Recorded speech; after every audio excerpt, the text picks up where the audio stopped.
Elle m'avait écrit en larmes. Son ex lui répétait « Je t'ai oublié, tu ne comptes plus pour moi ». Ces phrases la transperçaient comme des lames. Pourtant, ses gestes racontaient une autre histoire. Il regardait ses stories, parfois plusieurs fois. Il avait gardé les cadeaux, et il posait encore des questions sur elle à des amis communs. Nathaniel le rappelle toujours, quand les mots et les actes se contredisent, ce sont les actes qui disent la vérité, car les vraies émotions ne se commandent pas. Dans ce cas, le problème n'était pas l'amour, les sentiments étaient toujours là. Le vrai mur, c'était l'orgueil et la peur. Peur de se tromper encore, orgueil de devoir admettre une erreur. Alors, il répétait « Je t'ai oublié », mais en cachette, il la suivait. Nathaniel a enclenché une intervention ciblée. L'objectif n'était pas de créer de nouveaux sentiments, mais de fissurer ce mur invisible. Peu à peu, les contradictions se sont intensifiées. Il continuait à dire « Je t'ai oublié », mais il écrivait des messages qu'il effaçait.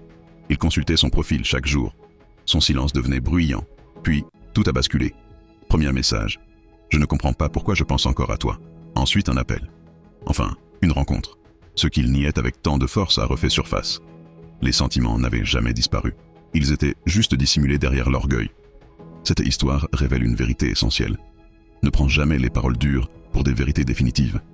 Quand un ex répète trop fort qu'il ou elle a oublié, c'est souvent pour se convaincre soi-même. La vraie indifférence ne parle pas. Elle se contente de disparaître. Alors, si ton ex t'a dit « je t'ai oublié », mais qu'il, elle, continue de te surveiller, de réagir, de garder des traces, comprends que ce n'est pas fini. C'est dans ces contradictions que l'énergie agit et que l'amour peut renaître. Dis-moi en commentaire, ton ex t'a-t-il ou elle déjà dit « je t'ai oublié », alors que ses actes prouvaient le contraire?